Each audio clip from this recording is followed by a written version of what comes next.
കുഞ്ഞച്ചൻ ചേട്ടൻ, കോട്ടയം കുഞ്ഞച്ചൻ ചേട്ടൻ വന്നേ! കുഞ്ഞച്ചൻ ചേട്ടൻ വന്നേ! കോട്ടയത്തിന്റെ കണ്ണിലുണ്ണി കുഞ്ഞച്ചൻ ചേട്ടൻ വന്നേ! ജീവപര്യന്തം ശിക്ഷ കഴിഞ്ഞ് കുഞ്ഞച്ചൻ ചേട്ടൻ വന്നേ! കോട്ടയം ചന്തയുടെ രോമാഞ്ചം കുഞ്ഞച്ചൻ ചേട്ടൻ വന്നേ!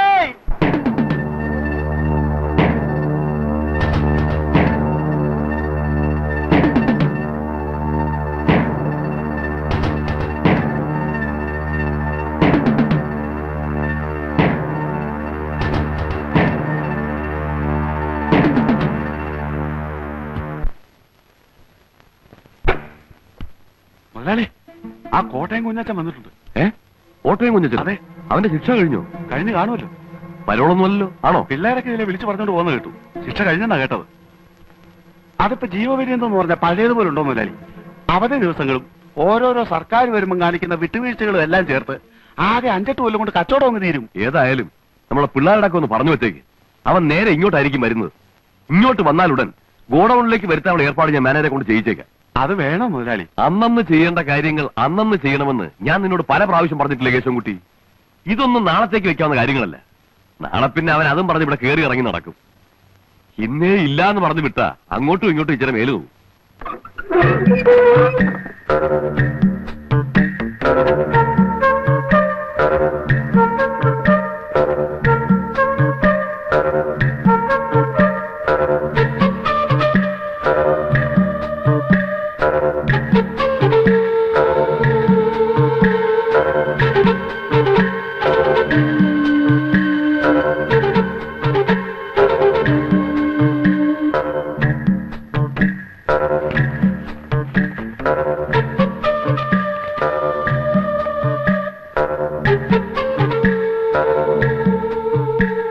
ഇതിൽ കൂടുതൽ തരാനുള്ള പാങ്ങില്ല കുഞ്ഞച്ച. മുതലാളി, നീ വിചാരിക്കുന്ന പോലെയല്ല. ചന്ത കെട്ടുപോയി കുഞ്ഞച്ച. കച്ചവടം മുഴുവൻ കൊച്ചിക്ക് തള്ളിപ്പോയില്ലേ? ആലപ്പുഴയിൽ പോകുന്ന കാര്യമാണെങ്കിൽ നാഷണൽ ഹൈവേ ഒക്കെ ഡെവലപ്പ് ചെയ്തതിനു ശേഷം അവര് നേരിട്ട് കൊച്ചിയും തിരുവനന്തപുരമായിട്ടുള്ള ഇടപാടാ. ഇവിടെ ഇരിക്കുന്ന അരിച്ചാക്ക് കണ്ടൊന്നും നീ വിചാരിക്കണ്ട. മാർജിനൊക്കെ വളരെ കുറവാ. എടോ, കഴിഞ്ഞ കൊല്ലം ക്രിസ്മസിന് ഞാൻ പരോളി വന്നപ്പോ താൻ എന്നാ പറഞ്ഞേ? അന്നും ചന്ത കൊച്ചിക്ക് പോയിട്ടുണ്ടല്ലോ. അന്ന് നാഷണൽ ഹൈവേ ഉണ്ടല്ലോ. അന്ന് താൻ എന്നാ പറഞ്ഞേ? നിന്നെ ഇറങ്ങി ഇങ്ങോട്ട് കെട്ടിയടറാ, നിനക്ക് വർക്ക്ഷോപ്പല്ല വണ്ടിക്കമ്പനി തുടങ്ങാനുള്ള കാശ് തരാവുന്നു. തനിക്ക് വേണ്ടിയല്ലോ ഞാൻ അവനെ കുത്തി മലിച്ചത്. പൊന്നെ, കൊല്ലാനൊന്നും പറഞ്ഞില്ലല്ലോ, ഒരെണ്ണം കൊടുക്കാനല്ലേ പറഞ്ഞുള്ളൂ. അത് ശരി. അടിപിടിയാവുമ്പോ അടി ചിലപ്പോ കുത്തിലെത്തിയെന്ന് വരും, കുത്തുകൊണ്ടവൻ ചിലപ്പോ ചത്തെന്നും വരും. നിന്റെ കേസിന് ഞാൻ രൂപ 1-2 കൊല്ലല്ലോ ചെലവാക്കിയത്. അതൊന്നും കുഞ്ഞച്ച മറന്നിട്ടില്ലല്ലോ. ഓ, ഇയാളങ്ങ് ഒലത്തി ചെലവാക്കി എന്നെ അങ്ങ് രക്ഷപ്പെടുത്തി. കൊല്ലാൻ സ്ഥാനത്ത് കിടന്നിട്ടാണോ ഞാൻ വരുന്നേ? കുഞ്ഞച്ചൻ എന്ത് പറഞ്ഞാലും ശരി, വേണമെങ്കിൽ എടുത്തോണ്ട് പോ. എനിക്ക് ജോലി തിരക്കുണ്ട്. കുഞ്ഞച്ചൻ ചേട്ടോ, ചന്ത ദിവസം ഏട്ടാ, നല്ല കച്ചവടമുണ്ട്. കിഴക്കുന്നുള്ള ചില കച്ചവടക്കാർ പുറത്ത് കാത്തു നിൽക്കുന്നു. അലമ്പില്ലാതെ പോ. നീയൊക്കെ ഏതാടാ? ചേട്ടൻ ഞങ്ങളെ അറിയില്ല. ചേട്ടൻ പോകുന്ന സമയത്ത് ഞങ്ങൾ പിള്ളേരാ. പോയേക്ക, അതാ നല്ലത്.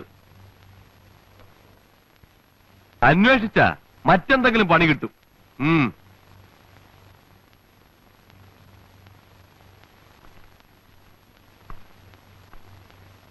അല്ല, അവൻ കൊലപാതകം കഴിഞ്ഞ് 5-8 വർഷങ്ങൾക്ക് ശേഷം പ്രതിഫലം ചോദിക്കാൻ വന്നിരിക്കുക.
ഞാൻ ഇന്നും കൃത്യമായിട്ട് ഓർക്കുന്നു. 30-32 വർഷങ്ങൾക്ക് മുൻപ് ആലപ്പുഴ എവിടെയോ ഒരു പെരുന്നാൾ പ്രസംഗവും കഴിഞ്ഞ് ഞാൻ ബോട്ടിറങ്ങി വരുമ്പോൾ കോട്ടയം ചന്തക്കടവിലെ എച്ചിക്കൂനിൽ നിന്ന് ഒരു കൊച്ചു കുഞ്ഞിന്റെ കരച്ചിൽ കേട്ടു. അതിനെ ഞാൻ അനാഥമന്ദിരത്തിലാക്കി. ഞാൻ എന്റെ മകനെപ്പോലെ വളർത്തി. അവനെ പഠിപ്പിച്ച് ഒരു നിലയിലാക്കണമെന്ന് വെച്ച് ഞാൻ പഠിപ്പിക്കാൻ ശ്രമിച്ചു. പക്ഷേ അവൻ പഠിച്ചില്ല. എങ്കിലൊരു തൊഴിൽ ചെയ്ത് ജീവിക്കട്ടെ എന്ന് വെച്ച് അവനൊരു വർക്ക്ഷോപ്പിൽ അയച്ചു. പഠിച്ചു. അവിടെ അവൻ സമർത്ഥനായി. അപ്പോഴും സാത്താൻ അവനെ വിട്ടുപിരിഞ്ഞില്ല. അഴുക്കുചാലിലേക്ക് വീഴാനായിരുന്നു അവന്റെ വിധി. 10-12 വയസ്സായപ്പോഴേ എന്റെ കയ്യിൽ നിന്ന് പോയി. പിന്നെ വല്ലപ്പോഴൊക്കെ അവനെ കാണാറുണ്ട്. എന്നെ കാണുമ്പോ അവൻ ഒഴിഞ്ഞു മാറും. പിന്നീട് ഞാൻ കേൾക്കുന്നത് കോട്ടയം ചന്തയിലെ 1-ാം നമ്പർ റൗഡിയാണ് എന്റെ മോനെന്ന. നാട്ടുകാർ അവനൊരു പേരും കൊടുത്തു, കോട്ടയം കുഞ്ഞച്ചൻ. അച്ഛൻ എന്നോട് ക്ഷമിക്കണം. എന്റെ അപ്പനും അമ്മയും എല്ലാം കൂടെ ആയിട്ട് ഈ ഭൂലോകത്തുള്ള ഒരാൾ അച്ഛനാ.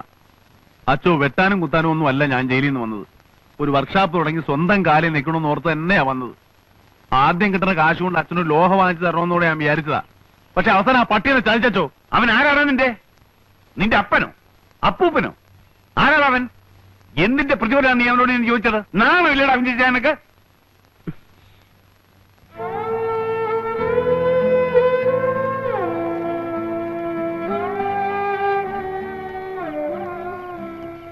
കുറച്ച് പണം ഞാൻ തരാം. നിനക്ക് ഇഷ്ടമുള്ള ഒരു തൊഴിൽ ചെയ്ത് ജീവിക്ക്. ഇവിടെ എങ്ങും വേണ്ട, ഏതെങ്കിലും ഒരു ഗ്രാമത്തിൽ. എനിക്ക് ഈ കോട്ടയം വിട്ട് എങ്ങും പോകാൻ വയ്യച്ചുള്ളൂ. വേറൊരു സ്ഥലം എനിക്ക് അറിഞ്ഞുകൂടാ. എനിക്കറിയാവുന്നൊരു സ്ഥലമുണ്ട്, ഗ്രാമമാണ്. അവിടെ നിനക്ക് വർക്ക്ഷോപ്പ് ഇടുകയോ ഡ്രൈവിംഗ് സ്കൂൾ നടത്തുകയോ ഒക്കെ ചെയ്യാം. ഓടാങ്കര. ഞാൻ കുറച്ചു കാലം അവിടെ വികാരിയായിട്ടിരുന്നിട്ടുണ്ട്. ഓടാങ്കര.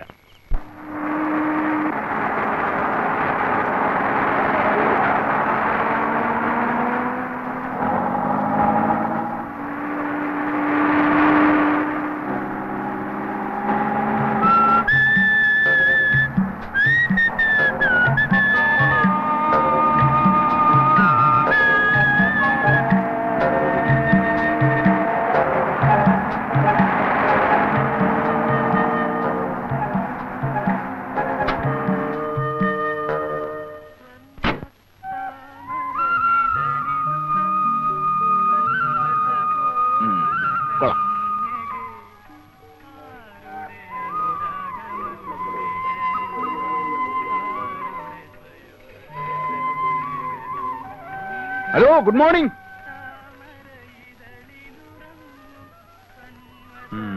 സ്ഥലത്തെ പ്രമാണിമാരായിരിക്കും. അയ്യോ, എന്റെ കൈ തരിക്കുന്നു. അയ്യോ, ഞാനൊന്നിനുമില്ലേ. എടാ ബോസ്കോ, ആ കെട്ടഴിച്ച് സാധനങ്ങളെല്ലാം ഇറക്കി വെക്കടാവേ.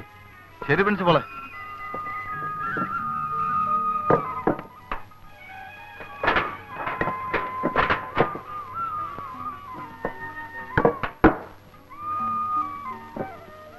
ആ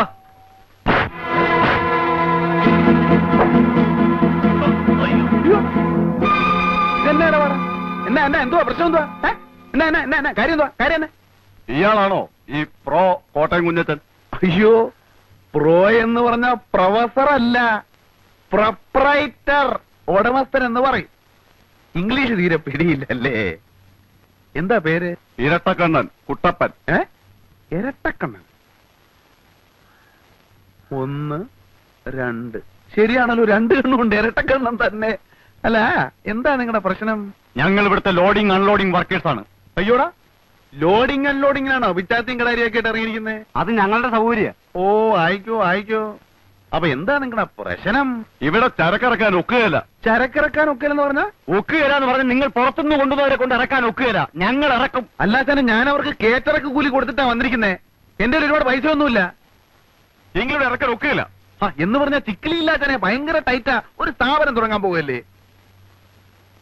ശരി, ഇറക്കിക്കോ. എന്ത് വേണം? 4500 രൂപയാവും. അയ്യോ, 4500 രൂപയോ? പൂജ്യമൊന്നും കൂടി പോയിട്ടില്ലല്ലോ. 450 അല്ലല്ലോ? അല്ല, 4500 ഒരു പൈസ കുറഞ്ഞാൽ ഇതിവിടെ ഞങ്ങൾ ഇറക്കില്ല, വേറെ ആരും ഇട്ട് ഇറക്കാനും പോകുന്നില്ല. ന്യായമായിട്ടുള്ള കൂലി പറ. ഇത്രയും സാധനങ്ങൾ ഇവിടെ ഇറക്കാനുണ്ട്. ഒരു അരമണിക്കൂർ നേരത്തെ പണിയേ ഉള്ളൂ. എന്റെ കയ്യിൽ ആകെ 1000 രൂപയേ ഉള്ളൂ. എനിക്ക് വേറെ ഒരുപാട് ആവശ്യങ്ങളുണ്ട്. ഇതിൽ നിന്ന് ഒരു 500 രൂപ ഞാൻ നിങ്ങൾക്ക് തരും. ഞാൻ കൂടെ സഹായിക്കാം. നമുക്ക് എല്ലാവർക്കും കൂടെ ഒരു അരമണിക്കൂറിന്റെ കാര്യം തീർക്കാതെ വാന്നേ. കടപേടിച്ച് പന്തളത്തി എന്നപ്പോ പന്തവും കുത്തിപ്പട പന്തളത്തോട്ടെന്ന് പറഞ്ഞ പോലെ ആയല്ലോ. ഏതായാലും പോലീസ് സ്റ്റേഷനിൽ ചെന്ന് ഒപ്പിടാൻ പോണതല്ലേ. അപ്പൊ പിന്നെ അതതിന്റെ ഒരു ശീലങ്ങ് ആയിക്കോട്ടെ. എന്റെ കർത്താവെ, എന്നെ നീ നല്ലവനാക്കാൻ സമ്മതിക്കുകയല്ലേ. നിന്റെ തിരുമിഷ്ട അതാണെങ്കിൽ അതങ്ങ് നിറവേറട്ടെ.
ബോസ്കോ,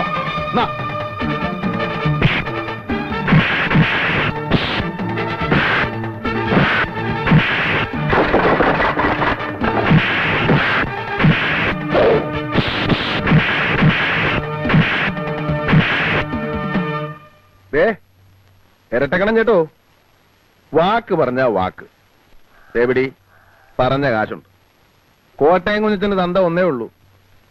പിന്നെ പറഞ്ഞതിൽ കൂടുതലായിട്ട് വേറെ ചില കാര്യങ്ങളൊക്കെ ഉണ്ടായല്ലോ. അതിന് എണ്ണയും കുഴമ്പൊക്കെ വാങ്ങിക്കേണ്ട ആവശ്യം വരും. അതിന് 100 രൂപ, മൊത്തം 600 രൂപ ഉണ്ട്. പിടി, പിടി, 100 രൂപ എക്സ്ട്രാ ഉണ്ട്. പിടിക്കുന്നേ.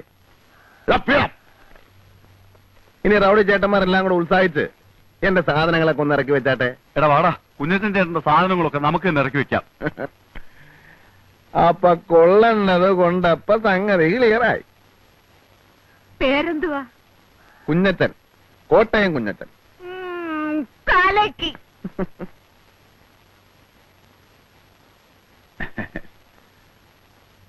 എന്റെ പൊന്ന് സാറേ, എന്നും കുന്നും 12 മാസവും ഇങ്ങനെ വന്ന് ഒപ്പിടാൻ പാടാണ് സാറേ. നല്ല നടപ്പെന്ന് പറയുമ്പോ ഞാനിപ്പോ വളരെ നല്ല നടപ്പ് തന്നെയായിപ്പോ. അങ്ങനെ ചീത്തയായിട്ട് നടക്കണമായിരുന്നേ കോട്ടയം ചന്ത തന്നെ കിടന്നാ പോരാഞ്ഞോ. ടൈപ്പ് റൈറ്റിംഗ് ആണ്, ഡ്രൈവിംഗ് സ്കൂളാണ്, തട്ടിപ്പാണെന്നൊക്കെ പറഞ്ഞ് ഈ പട്ടിക്കാട്ടി വന്ന് കിടക്കേണ്ട വല്ല കാര്യമുണ്ടോ?